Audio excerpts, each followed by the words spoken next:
अरुण और उसके बचपन का दोस्त अंशुल हमेशा नई जगहों पर घूमने और रहस्यमय जगहों को एक्सप्लोर करने के शौकीन थे।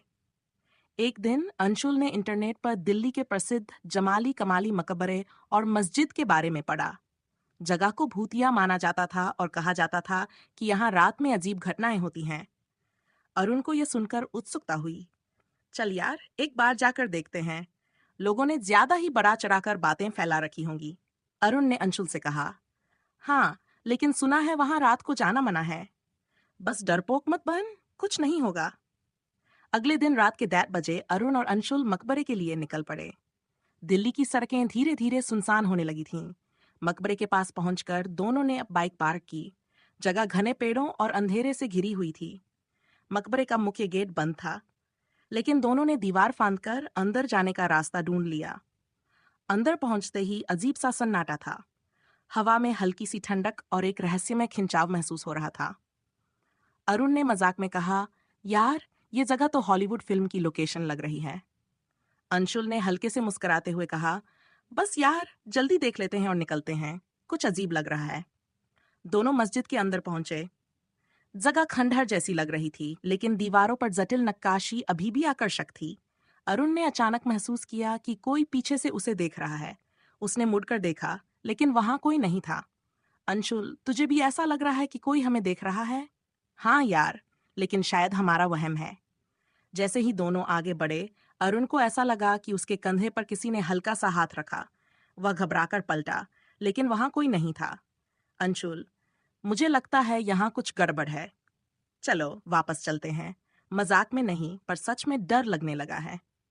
दोनों जैसे ही मकबरे के मुख्य कक्ष में पहुंचे, वहां अचानक ठंडी हवा का झोंका आया और उनके मोबाइल की टॉर्च अपने आप बंद हो गई। चारों ओर घना अंधेरा छा गया। अरुण, ये क्या हो रहा है? अंशुल की आवाज कांप रही थी। पता नहीं, पर फोन ऑन क्यों नहीं हो रहा? अचानक दोनों को ऐसा लगा जैसे किसी ने जोर से हंसी की आवाज सुनी। आवाज चारों तरफ गूंज रही थी, लेकिन उसके स्रोत का पता नहीं चल रहा था। दोनों ने वहां से बाहर निकलने का फैसला किया, लेकिन जैसे ही वे बाहर जाने की कोशिश करने लगे, दरवाजा अपने आप बंद हो गया। अरुण ने दरवाजा खोलने की कोशिश की, लेकिन वह नहीं खुला। ये क्या हो रहा है यार? ये दरवाजा तो अपने आप बंद हुआ है। अरुण ने घबराते हुए कहा, पता नहीं, पर यहाँ कुछ ठीक नहीं है। चलो कोई और रास्ता ढूंढते हैं। मकबरे के अंदर हल्की हल्की पदचाप की आवाजें आ रही थीं। दोनों ने अपनी टॉर्च फिर से ऑन करने की कोशिश की, लेकिन बैटरी खत्म हो चुकी थी। अब वे पूरी तरह से अंधेरे में थे। जैसे ही वे बाहर निकलने का रास्ता खोज रहे थे, अंशुल ने अरुण का हाथ पकड़कर कहा, तुझे लगा वो क्या था? क्या? वो, वहां कोने में कोई खड़ा है। अरुण ने देखा। एक परछाई सी दीवार के पास खड़ी थी। उसकी आंखें लाल थीं और वह उनकी तरफ देख रही थी।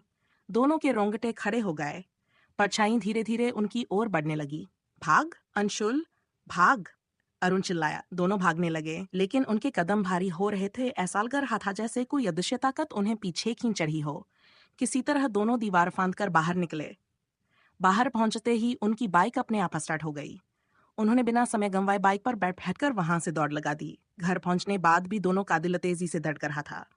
अगले दिन उन्होंने मकबरे के बारे में रिसर्च की और जाना कि वहां कई बार ऐसे हादसे हो चुके हैं।